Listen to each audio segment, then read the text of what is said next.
Lucas, thank you.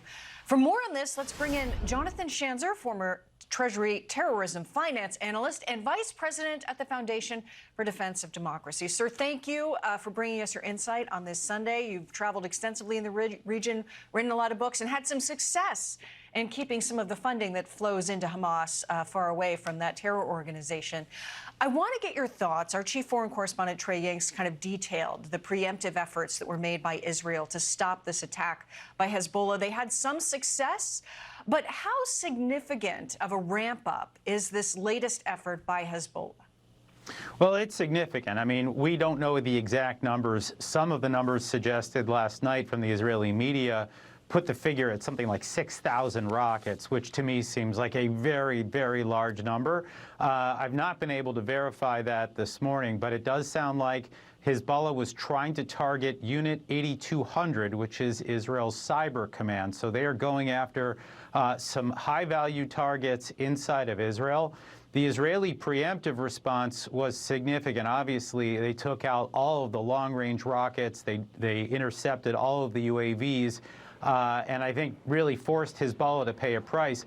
I've also heard this morning that Israel successfully took out a bunch of rocket launchers that would prevent Hezbollah from firing long-range missiles again, which may explain why and how Hezbollah is standing down. But I think the big question remains right now, will Hezbollah try again? Last night they warned that this was only phase one of their reprisal against Israel for taking out Fuad Shukr back on July 31st, the man who had engineered the rocket attack that killed 12 kids on a soccer pitch back in mid-July. Absolutely. So this has been viewed to some extent as a retaliation on the part of Hezbollah, their efforts here. Trey saying that about 2/3 of their planned weapon usage for this particular attack had been taken out by Israel. I want to take a listen now. This is Senator Lindsey Graham. He's talking here about the efforts underway, the ceasefire, the hostages, and what he thinks is really happening behind it all. So as to the hostages, I would hold Iran responsible for their well-being.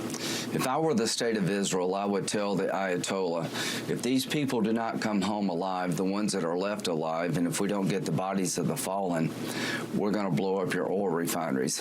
That's the only way you're ever going to get the hostages released, is to put pressure on Iran. What do you make of that suggestion, knowing, of course, that Hamas and Hezbollah are Iran proxies? Well, I think the senator has it exactly right that Iran needs to be held accountable for all of this. They're the ones who have armed, trained, indoctrinated, financed all of these different terror groups that have been attacking both the U.S. and Israel over the last 10 months. Iran is responsible. What's interesting, though, is that, at least from the reports that I've heard, the Israelis have actually put some oil facilities within their targeting packages, and it has been this White House that has rejected those targets on multiple occasions. That is the way to force Iran to pay a price. Once they understand that their regime is being threatened, that their financial stability is being threatened, that is likely the thing that would force them to stand down, and that's the one thing that apparently this White House has not been willing to allow Israel to do from the moment this crisis began on October 7th. What do you make of the ramp-up in U.S. assets that have been moved to that area? Our reporter at the White House, Lucas Tomlinson, detailed some of it, the USS Abraham, the strike group.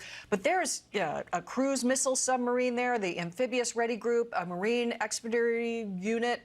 There's a really long list of things that have been placed there in the Middle East and the Arabian Sea, around that area. And do you think that's the deterrent to Iran? Look, I'm not a military specialist, but I can tell when there's a lot of firepower in the region, and that is exactly what we're looking at right now. It is intended to deter the Iranians from attacking. It does appear that that has worked, that the Iranians now are saying that they're not going to attack, or at least they've deferred indefinitely. Instead, what they did is they've deployed Hezbollah, which is what they've been doing from October 8th on. You got to remember, Hezbollah has fired 6,700 rockets and drones and missiles into Israel since October 8th, and Iran has been directing the vast majority of that. So even though we may have deterred Iran from attacking, what we have not done yet, we've not deterred the proxy network, right? There's 6 other proxies that have been attacking from around the region. They're the ones that have yet to be deterred. It'll be interesting to see whether Israel's preemptive strikes last night with that pinpoint intelligence, whether that begins to change Hezbollah's calculus. Yeah, an excellent job bringing us back to Hezbollah. Hezbollah and Hamas. Hezbollah, far more resources than Hamas. We actually have a graphic here that kind of explains to people just how dramatic the resources Hezbollah has compared to Hamas. And as you mentioned, they have advertised this latest attack as phase 1. What do you anticipate in the next 24, 48 hours if you could have a crystal ball or make any predictions?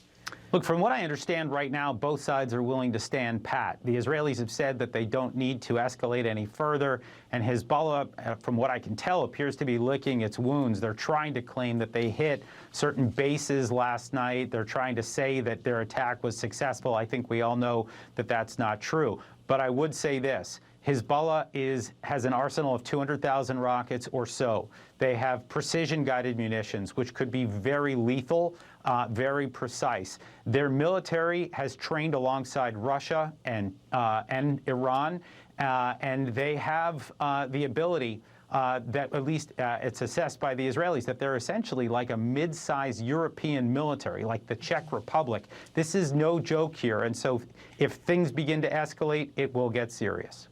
Jonathan Schanzer, thank you for your expert analysis. We greatly appreciate your time. Thank you.